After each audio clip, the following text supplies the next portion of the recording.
It's the lady who tells you that the recording is in progress. Please ensure that you are on mute. Just for the benefit of the recording, I'll repeat that I'm Heather Thomas, Chair of the Trustees, and I'm here to introduce Michael Kenning, who's former trustee and member of the Society, uh, who is going to be one of our panelists, and Paula Hollingsworth, also a member of the Society, to discuss Jane Austen's religious dimension. And Michael, if you can just check that you're not on mute, um, perhaps you would like to start our discussion today by talking about the first time that any serious commentary was made about um, Jane Austen's religious dimension as evidenced in the novels.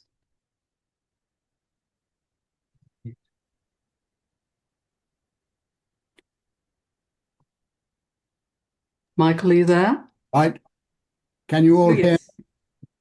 Yes. Good afternoon, everyone. And it's very good to be able to share in this discussion today about the religious dimension in Jane's novels and also, of course, in her life. And I think it's particularly interesting that only 4 years after Jane's death in 1821, somebody called Richard Whately, who went on to become Archbishop of Dublin, was the first to actually speak of a religious dimension in Jane's novels. And I think it's interesting that he must have been one of the first commentators outside the family members. And he comes up with this theme of a religious dimension to her novels. And I think that's particularly interesting. He talks about the way in which her religion is not obtrusive throughout the novels, but certainly indicates that the novels speak of practical good sense and portray particularly useful ways in which individuals can live their lives. And I think we can see that quite strongly in the moral framework which Jane uses in all her novels, making a distinction between those who are bad examples of humanity and those who are more worthy examples. And that, I'm sure, was inspired for Jane by her devout understanding of the Christian faith and her practice of it, and certainly her knowledge of the Bible, because it was used regularly whenever she was at worship, and that was a feature of her life throughout. But the family also engaged in prayers day and in the evening. And so her knowledge of scripture would be immense.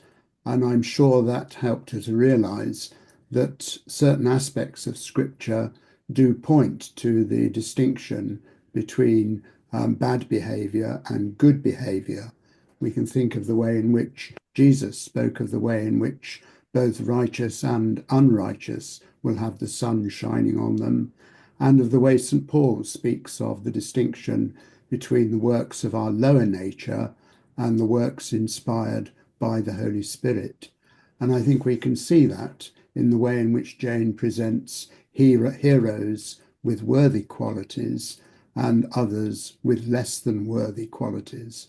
And those with less worthy qualities are, of course, banished eventually from the plots of her novels. So I'm sure that Jane um, fulfills a Christian dimension throughout her writings. Well, of course, not all her clergymen lived up to the high standards, which I'm sure she experienced at home and which you would hope to see. And I think one of the features of being a clergyman in her day was that it wasn't a vocational job as we understand it today, but it was a mainstream profession in the same way as today you might become an accountant or a management consultant or something. You know, it was open Yeah. to younger sons in particular as a revenue generating role. Mm.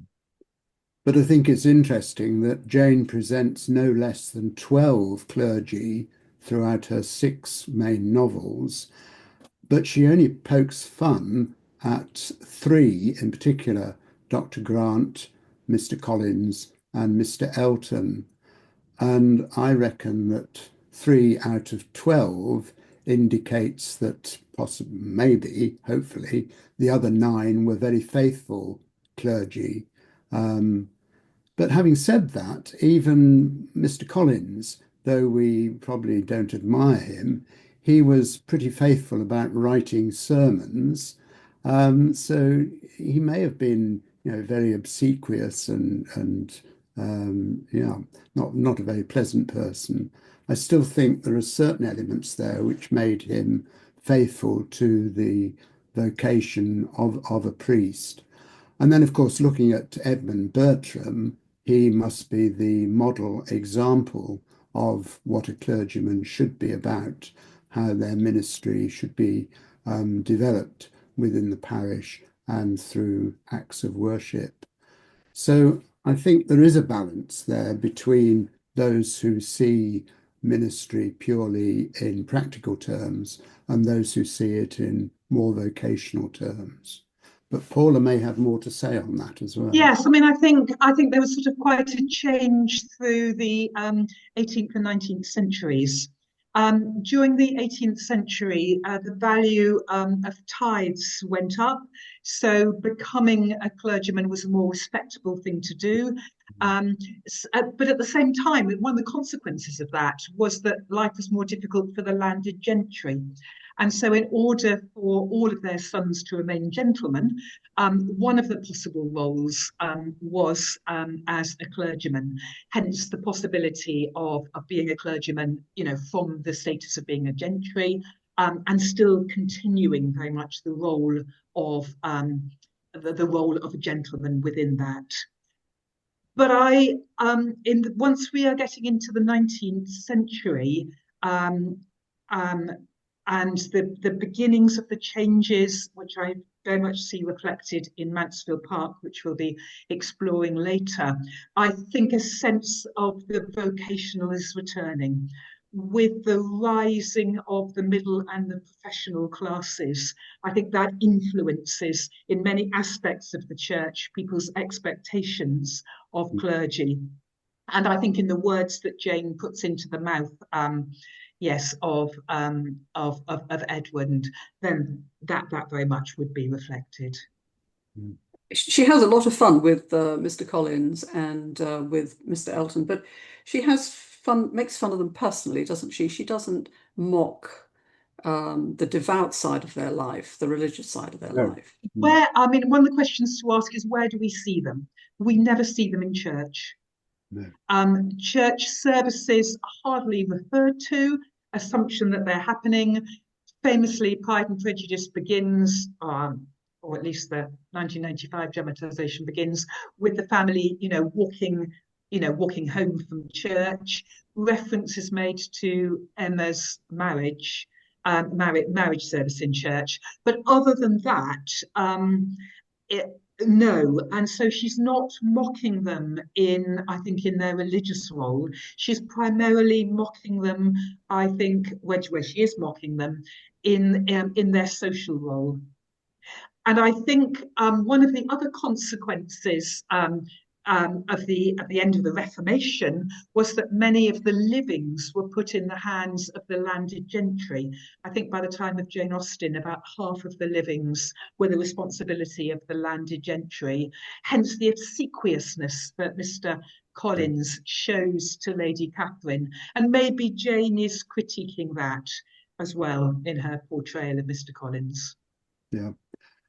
What I think is quite interesting is that Jane's father was a very good example of a clergyman who treated it as a vocation. I think too, James and Henry, her brothers, eventually became clergy. There's a marvelous tribute to James, who took over Steventon when father retired.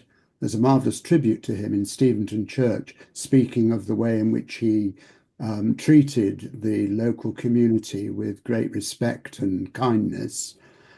So I think there was a degree of vocation or ideas in his ministry, despite the fact that he spent a lot of time hunting and shooting and goodness knows what else. And again, Henry, I think, he was quite an entrepreneur, really, got involved in all sorts of different things, but eventually became ordained. And I think even there, he was very faithful in his devotion to the Lord and in his and the way in which he led worship and so on. So I think it's all quite tricky, really. Mm.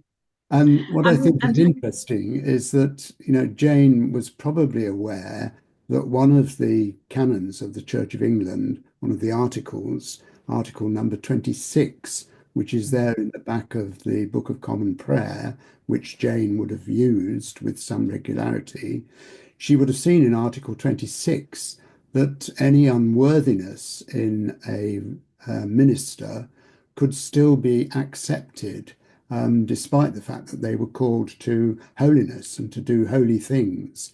The fact that they were unworthy should not deter them from exercising a ministry.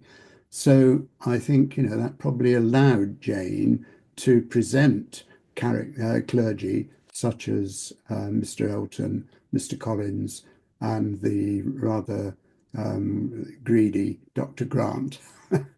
I'm sure that she knew that article. Yeah. I mean, her vocabulary is very muted on this subject, isn't it? She Yes. doesn't use overt religious words very often. No. No, there are a number though. I mean, the word providence is used quite frequently, particularly in persuasion. There's the whole notion of forgiveness shown by Emma towards Jane Fairfax, despite the fact that their relationship had proved difficult over a long period of time. And then there's the whole business of atonement. That's mentioned certainly in relation to Marianne Dashwood, but I can say more about that in due course. If I can add a couple of others, there's at the end of Darcy's letter to Elizabeth, he says, "God bless you," Yeah. which I find really moving and special. And there's some lovely language at the end of Persuasion in relation to the future of Captain Wentworth and Anne, in which Jane Austen uses the word blessing and immortality. That's right. So there are just a few hints, but not many. And when you think that Marianne Dashwood and Sense and Sensibility were probably conceived at Steventon, probably one of the first of her novels, wouldn't have been published at Steventon, I know, but certainly conceived at Steventon.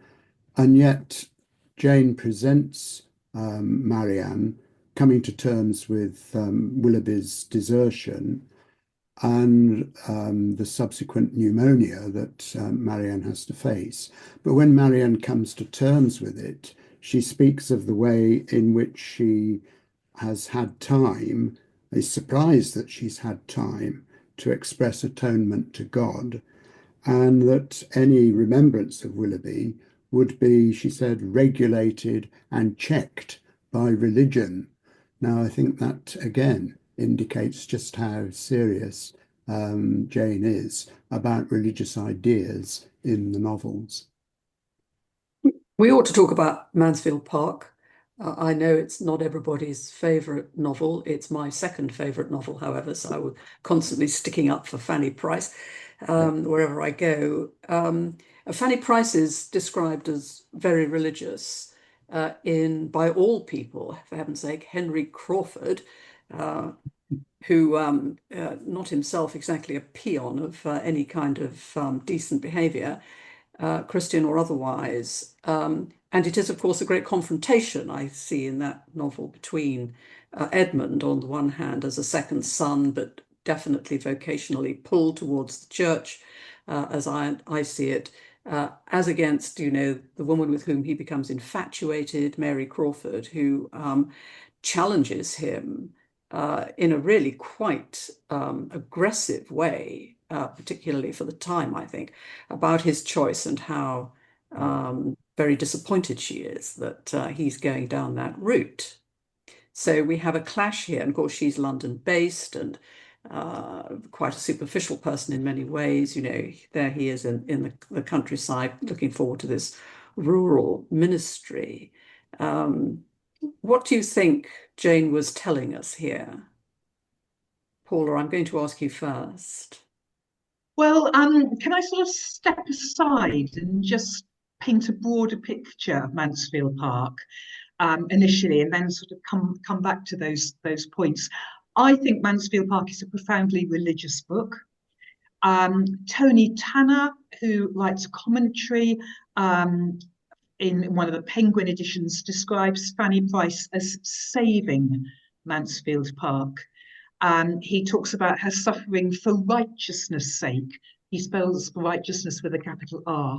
So both of those, I think, are very, very religious words. Most of Jane's, the others of Jane's full-length finished novels are, I think, very much about individuals. Mansfield Park, you can see that from the title. In Jane's mind, it was going to be called nothing ever else but Mansfield Park, is essentially about Mansfield Park, the estate, which I think Jane saw, in a sense, as a microcosm of society. And everything was going wrong. It was going wrong financially, morally, and spiritually. It was going wrong financially. The estate, there were obvious problems, and Tom, who was going to inherit it, is a bit of a disaster. It's going wrong morally and spiritually because Sir Thomas, her Thomas's children are all going off the rails. Even the upright, wonderful, possible clergyman's son is enthralled to Mary Crawford. And although he says all these wonderful things about how he will be as a clergyman and he will always be resident in his parish, he's not, because he wants to be nearer Mary. It's also going wrong spiritually because of Dr. Grant, who is not the moral influence over the parish that he should be. And it's going wrong because of the influence of the Crawfords, who are very, very destructive, who don't understand how Mansfield Park works. Fanny is the one person who remains constant throughout the novel. And by the end of the novel, Mansfield Park is saved. It's saved financially. She hasn't had a part in that, but things go better. But it's saved morally. Sir Thomas sees the error of his ways and the way he's brought up his children. We've already heard that some people are restored and forgiven. Those who've gone too far, like Mrs. Norris and Henry and Maria, are banished. Edmund sees the error of his ways and recognises who Fanny is. So I see that as very much being a religious novel, because I think Jane Austen's religious faith, inspired by the nature of Anglicanism at the time, was very much about holiness, about doing the right thing, about being a good moral influence, about making the world a better place, not about changing the world, but ensuring that the world was renewed and restored. And I think some of those conversations about the church are very much part of that. They're very much about the direction in which the church should be going, in order that the church can be a better moral and spiritual compass in people's lives. In some respects, I think it's interesting that Fanny begins her life at Mansfield in the East Room, which is, restricted. It's away from the main area for the family, and it's cold. It almost resembles a sort of hermit's hut. Yes. And our bishop on Tuesday evening was talking about the way in which Fanny represents a sort of still centre to Mansfield Park, while there's all sorts of busyness and emotional activity going on within the family. And so again, I see that as part of the religious dimension that Jane was bringing into that particular novel. Yeah.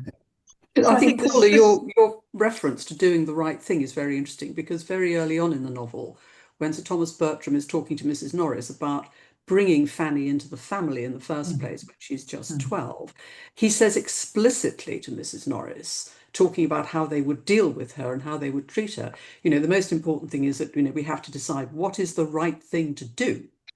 And then all around him, everybody does the opposite, including yeah, himself.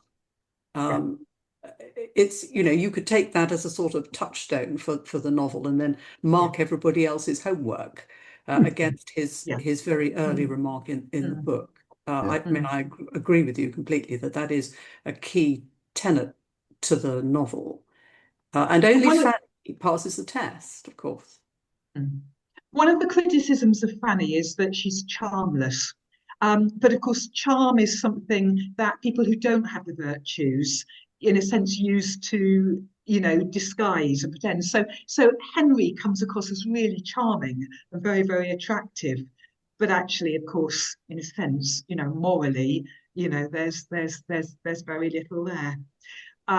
What one of the things that, yeah, there's the stillness and the solitude. It means that Fanny can observe. So during the at the really early on, during the times of the play, she's aware that the love scene between Maria and Mr. Crawford gets practiced a lot more than it really needs to. Mm. So all sorts of things she sees that nobody else sees. And of course, she reads and she reflects on her reading, and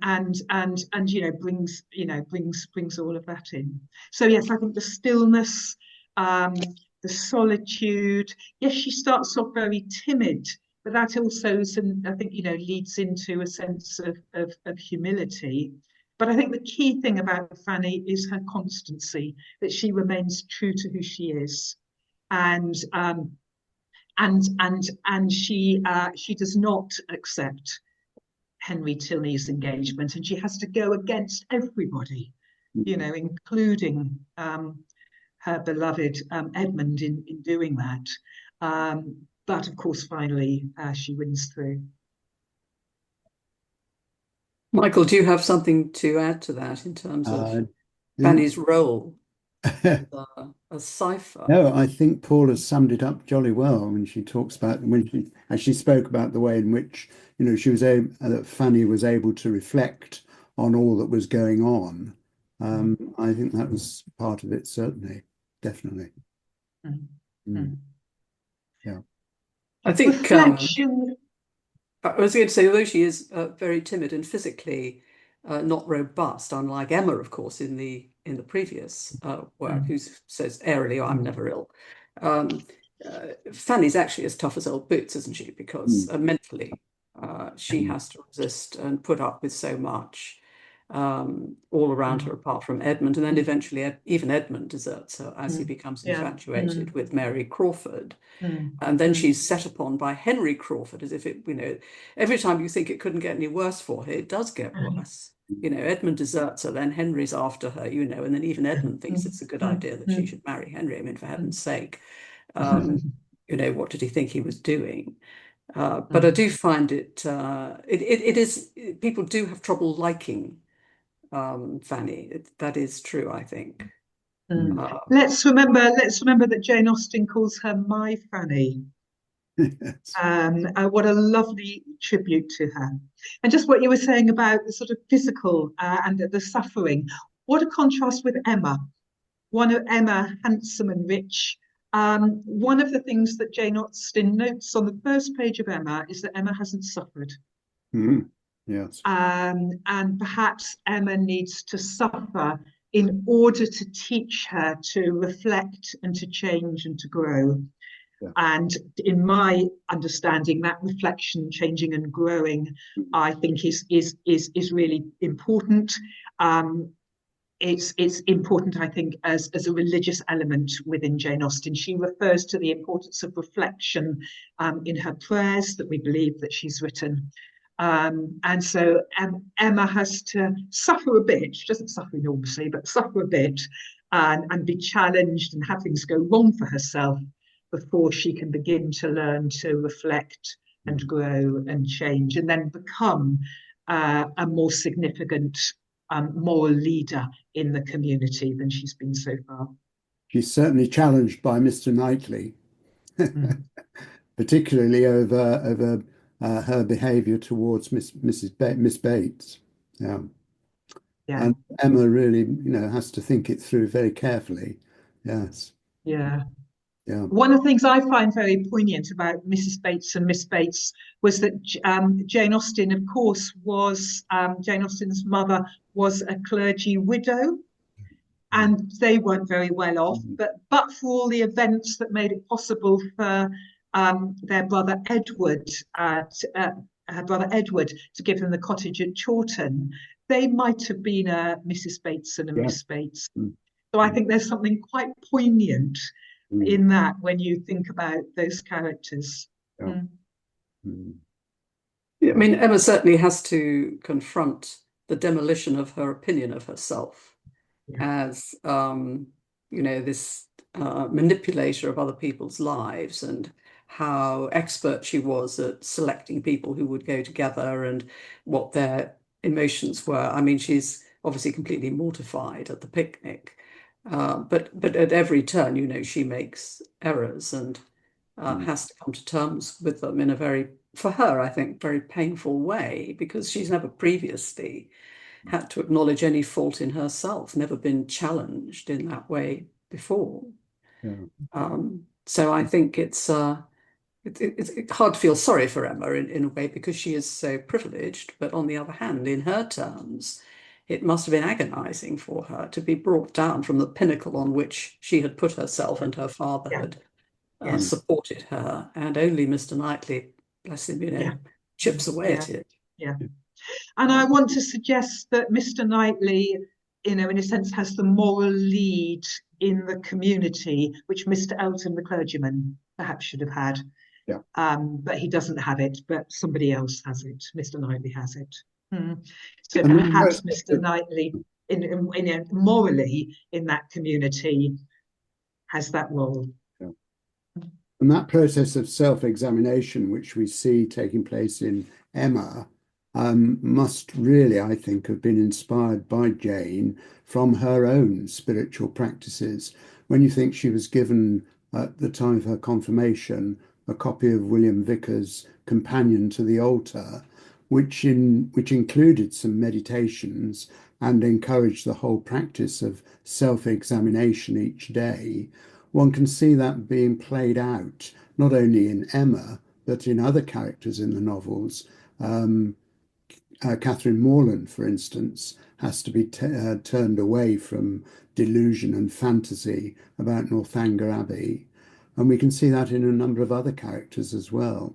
That process of self-examination leading to clearer understanding and a more appropriate manner of behaviour. Yeah.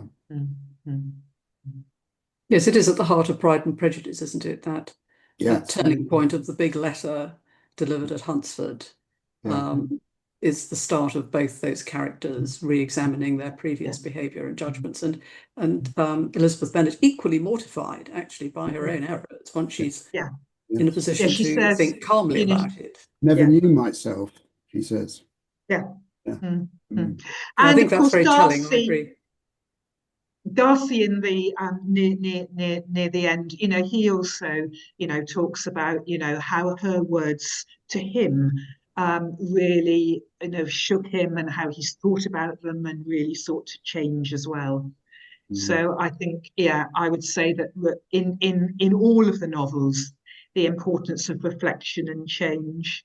And if I can come back to Mansfield Park, I think there's a lovely quote at the end of Mansfield Park by Sir Thomas. And he says about his daughters that he'd brought them up with religious principles, but they'd never had the opportunity to put them into practice. And so he recognises the mistakes that he's made in his family. So he's done some reflection as well. and also, from that amazing line you said at the beginning about, the way that they treated 10-year-old Fanny.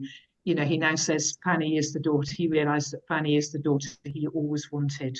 So Mm. he's done a huge amount of reflection and self-understanding and change. And I want to suggest that in Jane Austen's understanding, that was one of the aspects of faith, was to do that. Yeah, definitely. Yes, it's poor Sir Bertram, as I think Jane, poor Sir Thomas, as Jane calls him at the end of the novel. I mean, he sent Fanny to Portsmouth as a medicinal um, remedy for her refusal to marry Henry, so she should know, how what benefits she'd had and what a marvelous opportunity this was actually.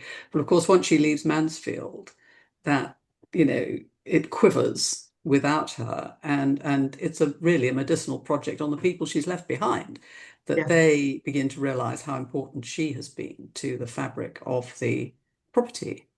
Mm. Um, and she unfortunately just has to sit in Portsmouth, Yeah. navigating her family and receiving occasional letters from people telling her how it's all falling to bits, without her being able, of course, under her own agency, as we call it these days, to go back and help. She has to Mm. wait to be collected, again, passive on her own, doing the best she can to help her sister and so on. She goes through this period in the wilderness, in effect. Yeah. Do you think there's a parallel there? Yeah. Mm. Yeah. Not surprised. Mm. Yeah. Uh, the the whole question of teasing out these religious elements in the books is, I think, very interesting. And one of the problems with Jane Austen's novels, I mean, one of the good things is that when you say, well, what are they about? You ask somebody who's never read them, says, well, what are they about? And you can answer that question at so many levels. But I think, despite the efforts of Richard Whately back in 1821, I don't think that uh, the moral aspects, I think, have been dwelt upon, but their religious dimension, I don't think, has been such a focus. Do you think it's been a bit neglected? Why? And if so, why do you think that is? Michael, do you want to take a shot at that? Mm. Well, I think, as Richard Whately was saying, the religious dimension is so unobtrusive that it is very difficult to notice it. Um, and when you think that, Jane was so used to hearing scripture being read, both the Old Testament and the New Testament, it's interesting that there are very few references to scripture in the novels at all. I mean, the only ones I can find are two references to two different psalms. You may remember that Miss Bates speaks about Highbury and says, "The lot has fallen to me in a fair, no, we have a goodly heritage." Whereas the psalm, which Jane would have known, and I can quote it from the Book of Common Prayer, Coverdale's version of the Psalms, speaks about, now let's get it right, "A lot has fallen unto me in a fair ground." Fair meaning pleasant ground rather than Mm. anything playing with roundabouts and things, a fair ground. Now, when Miss Bates quotes it, she actually contracts the two parts to the verse and talking about a goodly heritage. And so I do wonder whether Jane was actually poking fun at Miss Bates, because you would have thought Miss Bates ought to have known Psalm 16. And then similarly, at the end of Pride and Prejudice, there's a letter from the Reverend Mr. Collins to the to Mr. Bennet, and he's talking about the future and the possibility of the birth of a child, and he makes reference to a young olive branch. And that's, again, a reference to another psalm, Psalm 128. But apart from those two references, and as we've mentioned, the use of the word God or the title God, and use of words like atonement and providence, there's not much else that actually points significantly to religious activity and religious belief. So you've really got to look very carefully to see it. And I suspect that's why there hasn't been a lot written until, well, the latter part of the 20th century, I would have said. I don't think there's much really in the early part at all. And I think that Australian gentleman I was mentioning, Mr. Coppell, was probably the first to talk about a religious dimension. But a lot of other people have written more recently. There's an American, Laura Mooneyham White. She was writing in 2011, and she's calculated that Jane Austen must have prayed the Lord's Prayer something like 30,000 times during her lifetime. I don't know whether to believe that, but I'm sure, the Lord's Prayer would have been used quite regularly by her in her own private devotions as well as in acts of worship. But it is very difficult, I think, to decipher a strong religious dimension to the novels, and that may well account for the fact that not a lot has been written. Mm. Do you have any reflections on that, Paula? Yes, I think they're helpful to understand the sort of the nature of Anglicanism at the time, the sort of Anglicanism that Jane Austen that Jane Austen would have been part on. It would be one that would stress the natural law. So there's that lovely bit in Mansfield Park where she and Edmund are looking out at the stars and they reflect on, the beauty and the wonder. I think that sort of reflects quite a bit of the religion of the time. But a lot of the other emphasis of it would be on order, on balance, on duty, a tremendous fear about enthusiasm, because we're not terribly far away from the time of the Civil War when enthusiasm, killed a king. There's huge concern about the French Revolution and that sense of, the role of the church, the understanding of Anglicanism was very much to keep the order, hence the stress on balance and order. And so there wasn't a lot. We're before the Romantic movement. We're just beginning to move into that when there's a much greater stress on the language of feeling. We're beginning to have a little bit about the language of experience, and of course that's played out very much in the character of Marianne. We're also beginning to have the rise of the evangelical movement, with a great emphasis on enthusiasm and assurance, and Jane wasn't an evangelical, and so sort of partly reacting to that. Having said that, the aspects of evangelicalism, which I might call social evangelicalism, which were about, changing society for the better. For example, the role of the clergy that we've already talked about, that reflected that aspect of evangelicalism. But in terms of the language of a focus much more on just the Bible, Jane loved the Bible, but she also loved the Book of Common Prayer, the focus on conversion, and those aspects of evangelicalism, that wasn't where Jane was at. So there was also perhaps a reaction to that. There was a very significant evangelical character called Hannah More, who many of us know because she did play a part in the with Wilberforce in the anti-slavery movement. She wrote a very evangelical novel, and Jane was very disparaging of that in her novels. It was evangelical in that it was very, very didactic, very preachy. And her brother Henry, writing about Jane's faith, suggests she had a very, very strong faith, but that she didn't want to preach at people.